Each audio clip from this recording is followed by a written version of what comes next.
Приветствую вас, дорогие друзья. Наконец-то свершилось. После долгих месяцев глухого молчания нам соизволил ответить сам прокурор Даррел Затик. В этом видео мы детально разберем, с какими требованиями я к нему обращался, что именно он ответил и какие конкретно законы он при этом грубо проигнорировал. Друзья, для чего я все это делаю? На самом деле это не просто очередной ролик на ютубе. Мой канал – это хроника реальной борьбы с прогнившей системой, и я веду ее ради всех нас. Я хочу, чтобы вы, оказавшись в похожей ситуации, могли использовать мой опыт как наглядное пособие и сумели защитить свои права. Ну а теперь давайте вернемся к нашей звезде уголовного процесса. Порой мне кажется, что я делаю Даррелу Затику отличную бесплатную рекламу. Но так и быть, пусть это побудет моим скромным подарком для него. Итак, друзья, устраивайтесь поудобнее. Мы начинаем. Посмотрите внимательно на эти фотографии, которые я специально вывел сейчас на экран. Я добавил их для того, чтобы вы могли в любой момент поставить видео на паузу и детально все изучить. Это специально для тех, у кого есть время и кто сомневается в моих словах. Вы можете лично во всем убедиться и прочитать текст. Это официальный реальный ответ, который подписал лично Даррел Затик. Итак, дорогие друзья, перейдем к сути дела. Я обратился к прокурору с законным требованием частично разблокировать мой собственный аккаунт на Binance и позволить мне снять всего лишь $10 тысяч. В предыдущих роликах я уже детально показывал всю цепочку. Откуда взялись эти средства, как они попали на биржу и как я их заработал. Это мои личные, честно заработанные кровные деньги. Для чего мне понадобилась эта сумма? В первую очередь, чтобы нанять профессионального независимого адвоката и организовать нормальную защиту. Это сложное уголовное дело, и здесь нужен сильный специалист. Мой нынешний адвокат, Влад Телеба, фактически просто стоит в сторонке и ничего не делает. Я скажу вам больше. Все важные процессуальные этапы по этому делу уже прошли. Он мог предпринять массу юридических действий, но не сделал абсолютно ничего, потому что им всем наплевать. Вот вам наглядный пример того, как функционирует эта система. Кроме того, эти $10 тысяч необходимы мне для проведения независимой экспертизы, чтобы официально доказать легальность моих доходов. Понимаете, как они работают? Следствие не хочет утруждать себя реальной работой. Им нужно, чтобы гражданин сам все расследовал, нашел доказательства и принес им готовый результат прямо на блюдечке. Только вдумайтесь, я просил разблокировать всего лишь $10 тысяч из общей суммы в $176 673. То есть я просил вернуть всего лишь 17-ю часть моих же собственных денег, которые были жизненно необходимы мне для защиты и проведения экспертизы. А теперь давайте послушаем, что конкретно ответил нам Даррел Затик. Напрягите уши, друзья, потому что это верх цинизма. Цитата из его официального ответа. Согласно статье 66 части 2, пункту 5 Уголовно-процессуального кодекса Республики Молдова, обвиняемый имеет право на бесплатного государственного адвоката. Следовательно, право на защиту гарантировано законом даже при отсутствии финансовых средств. А значит, блокирование денежных средств само по себе не является абсолютным препятствием. Вы вдумайтесь, что он пишет. Он заблокировал абсолютно все мои деньги и нагло заявляет: «Зачем тебе твои кровные средства на защиту? У тебя же есть право на бесплатного адвоката от государства». То есть система хочет лишить меня возможности нанять сильного специалиста и пытается подсунуть своего карманного государственного адвоката. Они заблокировали все, чтобы я не мог эффективно себя защитить. И это именно то, чего Даррел Затик добивается. А теперь у меня вопрос лично к тебе, прокурор. Знаешь, я иногда сижу и думаю, а стоит ли вообще называть тебя на «вы»? И прихожу к выводу, что в этом слове слишком много уважения, которого ты совершенно недостоин. Поэтому впредь я буду говорить тебе просто «ты». Ты, Даррел Затик, далеко не великая персона, чтобы уважать тебя и обращаться на «вы». И вопрос у меня к тебе вполне конкретный. Если бы кто-то из твоих близких родственников попал в точно такую же ситуацию, ты бы ему тоже посоветовал взять бесплатного государственного адвоката и сидеть помалкивать? Ты бы тоже заблокировал все его честно заработанные деньги или все-таки побежал бы помогать и все разблокировал?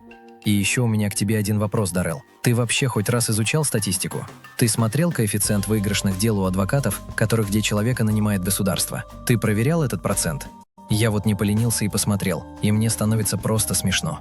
И ты ведь прекрасно знаешь эту картину. Но именно такой позор ты нагло советуешь мне в своем официальном ответе. Ты только прямо это не написал, а мог бы выразиться гораздо точнее. Сказал бы просто: «Брось ты это дело нахрен, пусть эти деньги лучше остаются у нас в карманах, чем мы тебе их вернем». Ты ведь именно это имел в виду. Так взял бы и выдал мне это прямо в лицо. Зачем разыгрывать этот дешевый цирк? Зачем писать, что я должен взять какого-то там государственного адвоката? Сразу бы открыто сказал: оставь все эти деньги мне в карман, и на этом мы все закончим. Но я хочу сказать тебе прямо в лицо. Я знаю на 100%, что эти деньги я разблокирую. Я четко знаю день и год, когда это произойдет. Я просто не хочу раскрывать свои карты прямо сейчас и говорить тебе, откуда я это знаю и когда это случится. Но эти деньги будут разблокированы, и они вернутся ко мне. Я докажу это всему миру. А знаешь почему? Потому что у меня есть сила духа, которой у тебя нет и никогда не будет. Вы, вся эта системная верхушка в Республике Молдова, умеете прикрываться только своими погонами. Но запомни раз и навсегда, Дорел, погоны сегодня есть, а завтра их может не быть. Давайте проведем полноценный правовой разбор этого ответа и разложим по полочкам, какие именно законы и фундаментальные права нарушает прокурор Дорел Затик. Первое. Статья 6 Европейской конвенции по правам человека железобетонно гарантирует каждому гражданину право на защиту силами именно выбранного им адвоката, а не того, кого принудительно навязывает государство. Прокурор сознательно искажает суть этой международной нормы, пытаясь подменить мое законное право выбора дежурным защитником для галочки. Второе. Существует важнейший юридический прецедент Европейского суда по правам человека. Дело Чеботарь против Молдовы 2007 года. В судебной практике четко закреплено: наложение ареста на счета и имущество не может компрометировать или подрывать право человека на эффективную защиту, блокировать абсолютно все средства, лишая возможности оплатить сильного защитника и независимые технические экспертизы. Это грубейшее нарушение европейских стандартов правосудия. Третье. Мой выбранный адвокат, Владислав Телеба, фактически полностью неактивен уже долгие месяцы и уклоняется от выполнения обязанностей. Государственные органы и прокуратура прекрасно знают об этой ситуации, видят, что реальной защиты нет, но намеренно бездействуют. Им выгоден этот правовой вакуум, чтобы полностью связать мне руки и оставить один на один со следствием. А теперь давайте откроем Уголовно-процессуальный кодекс Республики Молдова, положение которого прокурор Затик полностью проигнорировал. Обратимся к статье 16 Уголовно-процессуального кодекса, которая называется «Обеспечение права на защиту». Часть 3 этой статьи прямо обязывает органы уголовного преследования и суд обеспечить обвиняемому право на квалифицированную помощь именно со стороны выбранного им защитника. Издевательская ссылка прокурора на бесплатного государственного адвоката – это прямая попытка обойти эту фундаментальную обязанность государства. Более того, статья 66 Уголовно-процессуального кодекса четко разделяет право на выбранного адвоката и право на государственного защитника в случае реального отсутствия средств. Но мои деньги не отсутствуют. Они незаконно удерживаются самой прокуратурой, лишая меня права направить малую часть моих же кровных сбережений на экспертизу и квалифицированную защиту. Прокурор грубо нарушает принцип равенства сторон и право на справедливое разбирательство, закрепленное в статье 19 Уголовно-процессуального кодекса. Они хотят сделать меня абсолютно беззащитным перед системой, но этот номер у них не пройдет. А теперь, дорогие друзья, давайте перейдем ко второму моему требованию к Дорелу Затику. Я хочу, чтобы вы четко понимали хронологию. Сейчас мы разберем, что конкретно я ему отправил и что этот прокурор нам ответил. В этом втором запросе я потребовал частично снять арест с моего аккаунта на Binance. Я предложил компромисс – оставить под арестом в качестве залога всего $35 тысяч. Это реальная, стопроцентная сумма всех 3 моих сделок по обмену с Георги Албуром. И вот какой официальный ответ выдает нам Дорел Затик. Цитата. «Поскольку существуют предпосылки к тому, что средства на аккаунте Binance могут быть потрачены, суд Кишинева сектора Чеканы разрешил наложение ареста на имущество, так как оно является объектом преступления. Основания для снятия ареста с имущества не установлены. Вы только вдумайтесь в этот бред. Этот человек полностью заблокировал все мои личные деньги из-за $35 тысяч.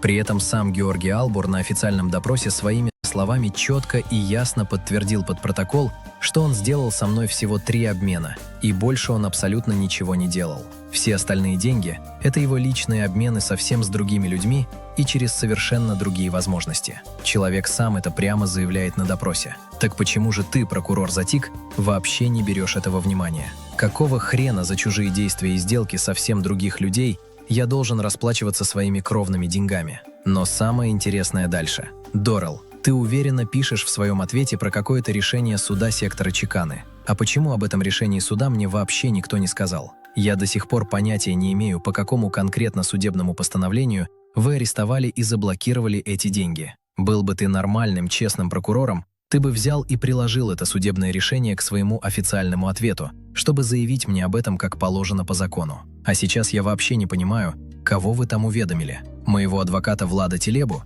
который до сих пор не дал мне ни одного ответа по этой теме и просто отмалчивается. Или вы это решение суда просто так, между строк, написали для солидности? Я это решение суда дома до сих пор не получил. Мне его никто не присылал. Ты можешь мне внятно объяснить, почему так происходит? Кого вы там за моей спиной тайно уведомляете, пока скрываете от меня официальные документы? Нам всем очень интересно послушать твой ответ. И поверь мне на слово, Дорел Затик, вы все окажетесь на скамье подсудимых. И следователь Илона Крянга за свой наглый обман, и адвокат Влад Телеба за свое преступное бездействие. Это самая настоящая системная шайка, которая работает абсолютно не по закону, а исключительно по своим шкурным интересам. Поверьте мне, друзья, их круговая порука долго не продержится. А теперь смотрите на цифры. Доказанный ущерб по моим 3 сделкам составляет всего $35 тысяч, а Затик накладывает арест на 176 тысяч, низ $673. Это в 5 раз больше реальной суммы. В 5 раз. О какой пропорциональности ты вообще пишешь в своих отписках? Во-вторых, нарушена статья 210 прим. 1 Уголовно-процессуального кодекса. Прокурор обязан дать четкое, юридически обоснованное объяснение, почему имущество нельзя заменить альтернативным залогом. Я официально предложил оставить в качестве гарантии $35 тысяч, полную сумму сделок. Но Затик в своем ответе даже не попытался мотивировать отказ. Он просто проигнорировал эту статью.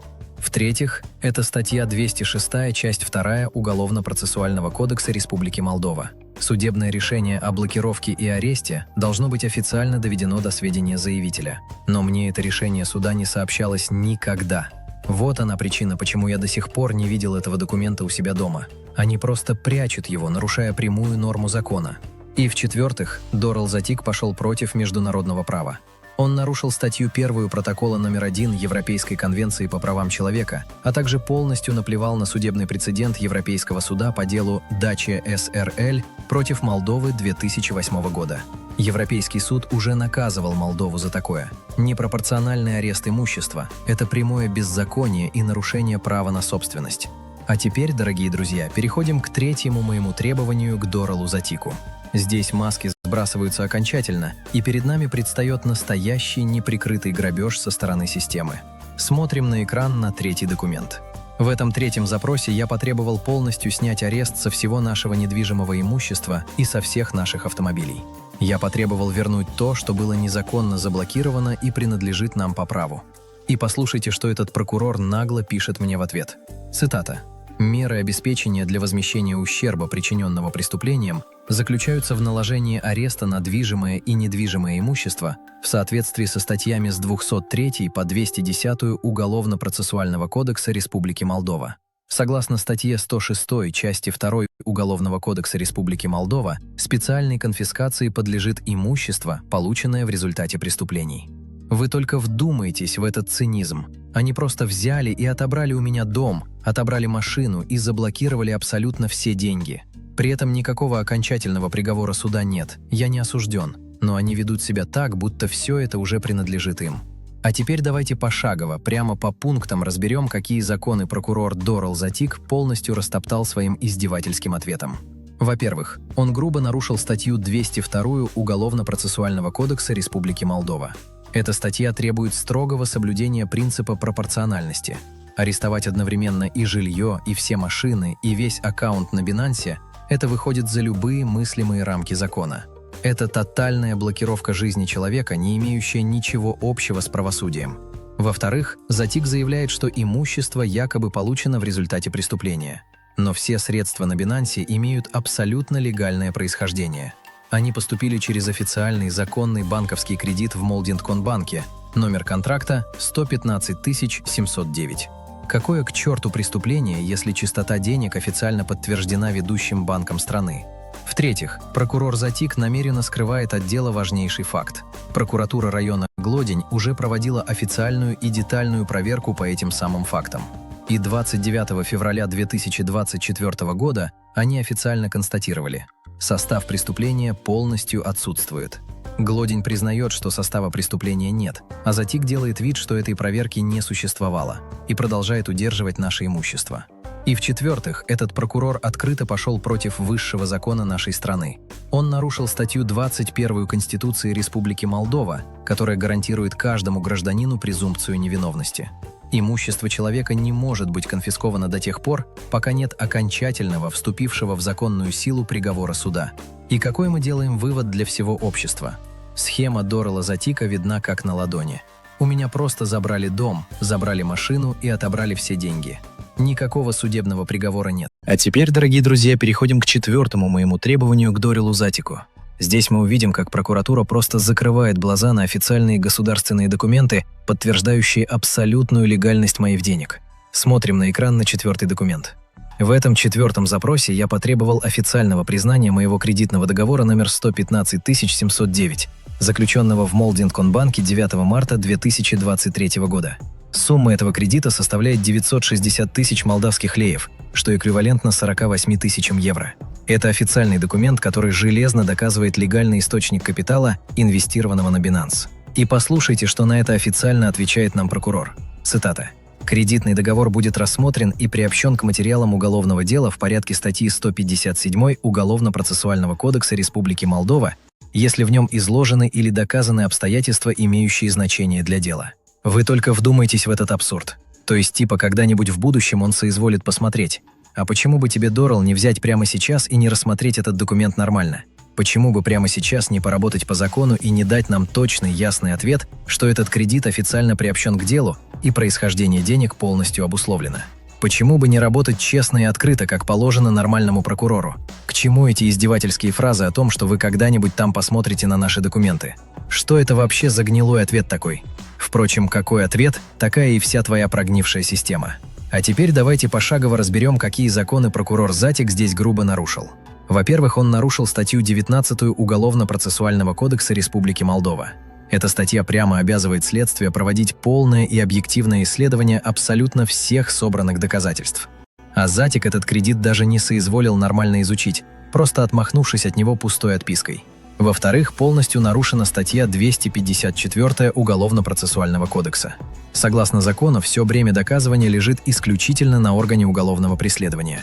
Это они обязаны собирать улики и доказывать, что деньги имеют криминальное происхождение, а не игнорировать официальные банковские документы, подтверждающие их полную чистоту. В-третьих, он открыто пошел против закона Республики Молдова номер 308 от 2017 года о борьбе с отмыванием денег. Этот закон четко и ясно гласит: наличие официального, документированного и легального источника полностью исключает квалификацию денежных средств как правонарушение.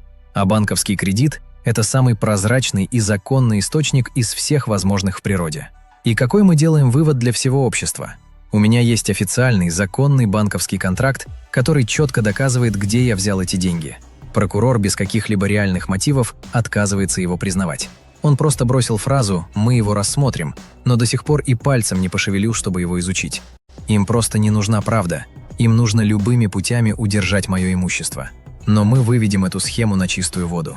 А теперь, дорогие друзья, переходим к пятому, самому разоблачающему требованию к Дарреллу Затику. Здесь мы вскрываем главный юридический трюк, с помощью которого прокуратура искусственно раздувает это уголовное дело. Смотрим на экран на пятый документ. В этом пятом запросе я официально потребовал дизъюнкции, то есть полного выделения и отделения нашего уголовного дела от остальной массы этого огромного общего досье. Наша ситуация должна рассматриваться отдельно от чужих людей.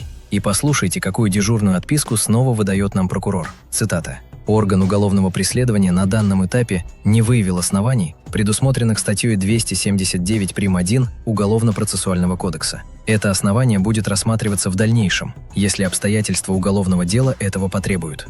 Даррелл, опять твое любимое «мы рассмотрим это в будущем». Снова пустые слова вместо закона. Ты умышленно уклоняешься от честного ответа. А теперь давайте разберем по пунктам, какие именно статьи закона ты здесь грубо нарушил. Во-первых, ты напрямую нарушил статью 279 прим. 1 Уголовно-процессуального кодекса Республики Молдова. Закон обязывает тебя дать четкое, детальное и конкретное юридическое обоснование, почему именно условия для разделения дела якобы не выполнены. Но в твоем ответе нет ни одного внятного аргумента, кроме пустой шаблонной фразы. Во-вторых, полностью растоптана статья 19 Уголовно-процессуального кодекса, требующая объективного расследования. Намеренное искусственное объединение дел в одну кучу создает умышленную путаницу между нашими законными действиями и криминальными действиями совершенно посторонних лиц, к которым мы не имеем никакого отношения. Повторяю для всех еще раз. Мы совершили всего 3 обмена с Албуром на общую сумму $35 тысяч. Человек сам это подтвердил под протокол. Все остальные $329 тысяч – это транзакции и махинации самого Албура с совсем другими гражданами. Так какого хрена нас силой удерживают в одном общем досье с чужими грехами? И вот мы подошли к главной финальной концепции, которую должен понять каждый зритель. Зачем прокурор Затик так судорожно держит все в одном общем деле? Да все просто как день. Ему это нужно исключительно для того, чтобы перед вышестоящим начальством и судом сумма дела казалась гигантской. Им нужно нарисовать на бумаге цифру в целых $334 тысячи, чтобы хоть как-то оправдать свой незаконный, грабительский и тотальный арест нашего имущества. Если бы они разделили дела по закону, то вся их лживая схема мгновенно бы рухнула. Сразу стало бы ясно, что весь наш вопрос – это всего $35 тысяч, а не раздутый ими космический ущерб. Но их грязный план сокрушить нас и запугать цифрами полностью провалился. Мы вывели эту круговую поруку на свет, и каждый из этой шайки ответит по закону. И в качестве финальной точки, дорогие друзья, как вы думаете, что мы сделали с этим гнилым ответом Дарела Затика? Конечно же, мы официально обжаловали его действия в Генеральную прокуратуру. И тут возникает самый главный вопрос. Как вы думаете, друзья, что ответит нам Генеральная прокуратура? Хотите, я прямо сейчас расскажу вам будущее? Я уже на 100% знаю, что именно они пришлют в своем ответе. И я не надеюсь на их справедливость ни на одну единую капельку. Знаете почему? Потому что здесь идет жесткое системное противостояние с обычным гражданином, со мной, Михаилом Падукой. И как вы думаете, дорогие друзья, с кем Генеральная прокуратура имеет дело чаще всего? И кого она защищает каждый день? Меня или свою собственную коррупционную схему? Конечно же, они защищают систему. Они каждый день имеют дело с такими, как Дарел Затик, прикрывая их беззаконие. А знаете почему, дорогие друзья, они будут до последнего прикрывать Дарела Затика? Я вам скажу истинную причину. Потому что если какой-то родственник или близкий друг из верхушки Генеральной прокуратуры сам попадет в переплет и окажется в прокуратуре Пичи Кокс, им сразу понадобятся там крепкие связи. Несмотря на то, что это целая Генеральная прокуратура, у нее тоже регулярно возникают свои просьбы к Пичи Кокс. Кого-то отпустить, прикрыть преступление племянника или замять дело друга, который занес хорошую взятку. Вот так они и работают в одном грязном тандеме, дорогие друзья. И именно поэтому они никогда, ни при каких обстоятельствах не пойдут друг против друга. Я знаю это на все 100%. И я вам скажу прямо, сломать эту круговую поруку, находясь внутри страны, просто невозможно. Я надеюсь сломать эту мафию, только полностью выйдя за рамки молдавской коррупционной системы. Потому что я уверен на 100%. Там, за пределами Молдовы, у них нет абсолютно никакой власти. Только на международном уровне я добьюсь настоящей, чистой справедливости. А пока мы здесь, они так и будут дальше нагло нарушать закон, выгораживать своих и трусливо прикрывать друг друга. Но этот международный позор мы выведем на свет, и они ответят за все. Итак, дорогие друзья, это был подробный разбор ответа нашей новоиспеченной телезвезды Дарела Затика. Несмотря на то, что я делаю тебе отличную бесплатную рекламу, и тебя теперь будет знать почти вся страна, а вместе с ней Европа и другие государства, пусть этот разбор станет моим личным скромным подарком для тебя, Затик. Я сделал перевод этого видео абсолютно на все языки, которые есть на Земле. Все это сделано специально для тебя, чтобы ты стал настоящей звездой не только у нас в Молдавии, но и далеко за пределами нашей страны. И точно так же, пункт за пунктом, я по косточкам разберу и разоблачу ответ Генеральной прокуратуры, который скоро должен прийти. Но и это еще не все. Мы не ограничились жалобами. Мы официально подали в суд на самого Дарела Затика. И также ждем ответа. Посмотрим, что нам ответит молдавский суд. Но я вам заранее обещаю, какой бы ответ они ни выдали, их решение точно так же, косточка за косточкой, будет разобрано в моих следующих видео. Так что, друзья, жара только начинается. Каждый их шаг, каждое трусливое действие я полностью разоблачу перед всем миром. А вы, смотря мои выпуски, должны внимательно учиться. Если, не дай бог, кто-то из вас попадет в аналогичную ситуацию с этой системой, вы, глядя на мой пример, уже будете четко знать, как бороться и как правильно действовать. Я искренне благодарю вас за то, что вы есть, за вашу мощную поддержку. Увидимся очень скоро. С вами был я, Падука Михаил. Берегите себя и своих близких и никогда не забывайте жить по главному, незыблемому закону Вселенной. Не делай другому того, чего не хочешь получить обратно. Этим законом все сказано, друзья. Удачи вам и всех благ.